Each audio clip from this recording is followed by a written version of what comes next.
নাম না জানা এই ফ্লাওয়ারটার এমব্রয়ডারি কিভাবে করতে হয় তো সেটাই আজকে এই ভিডিওতে থাকছে। তো এটাকে 3D ফ্লাওয়ার এমব্রয়ডারিও বলতে পারেন।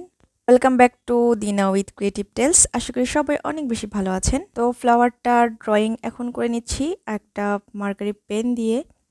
তো কালো রঙের কাপড়ের উপর করছি। এখানে আমি আমার পছন্দ মতো ফ্লাওয়ারের মোটিভ এবং পাতার মোটিভ এঁকে নিচ্ছি।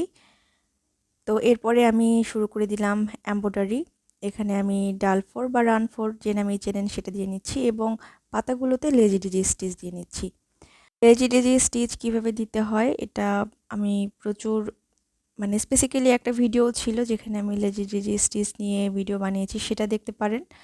বা আবার যদি আমার কাছে এই স্টিচটার টিউটোরিয়াল চান তো কমেন্ট করে অবশ্যই জানাতে পারেন। ইনশাল্লাহ আমি আপনার জন্য টিউটোরিয়াল মেক করব এই লেজি ডিজি স্টিচের। তো আর একটু দেখিয়ে দিলাম এটা কিভাবে দিয়েছি। এই যে খুব সোজা একটা প্রসেস, জাস্ট একটুখানি ফোল্ড করে দিয়ে সুইটাকে সুতার মধ্যে প্রেস করে দিলেই হয়ে যাবে। তো আবারও আমি একইভাবে অন্যান্য যে ডালগুলো আছে সেখানে সেই ডাল 4 বা রান 4 দিয়ে নিচ্ছি। এই যে দেখুন, খুবই ইজি প্রসেস কিন্তু। তো এই ইজি প্রসেসটা করতে করতে আপনাদের সাথে একটা বিষয়ে কথা বলি, সেটা হচ্ছে যে আপনি আমাকে কোথা থেকে দেখছেন এবং আপনি আমার ভিডিওটা কখন থেকে দেখেছেন বা আমাকে কখন থেকে আপনি ফলো করেন এটাও জানাতে ভুলবেন না। কোন ভিডিওতে আপনি আমার কন্টেন্টগুলো দেখেছেন বা কিভাবে আপনি আমাকে আবিষ্কার করেছেন এই বিষয়ে যদি জানাতে চান অবশ্যই জানাতে পারেন।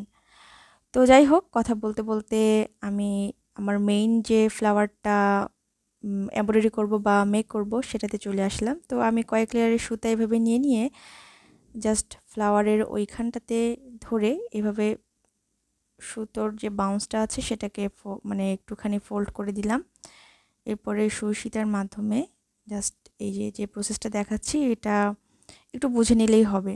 আসলে আমার বলার থেকে আপনি দেখে একটু বুঝে নিলেই হয়ে যাবে কি করছি। তো এইভাবে করে আমি পুরো প্রসেসটাকে কাভার করে নেব। বেশ কয়েকটা ফোর দিয়ে আমি এইভাবে এটাকে কাভার করে নিলাম। তো এইভাবে কিন্তু বিভিন্ন ধরনের কুশন কভারগুলোর মধ্যে বা বালিশের কভারগুলোর মধ্যে করতে পারেন, খুবই সুন্দর লাগবে।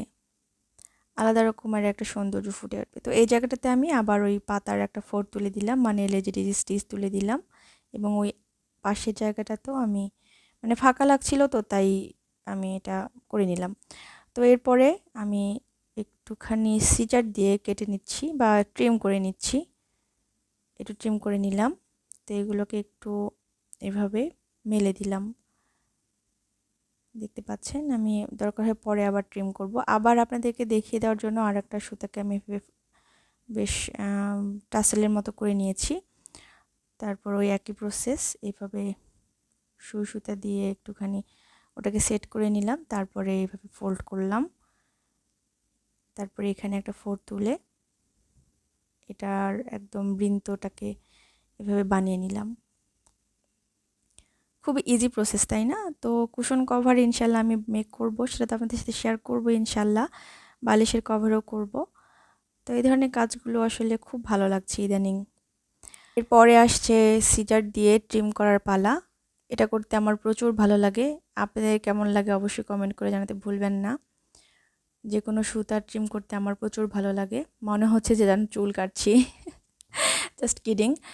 তো যাই হোক, এটার নাম অনেক জায়গায় দেখলাম, এটাকে অনেকে বলছে 3D ফ্লাওয়ার বা 3D এমব্রয়ডারি। 3D ফ্লাওয়ারটা কীভাবে এমব্রয়ডারি করতে হয় তো সেটা তো শিখেই নিলেন।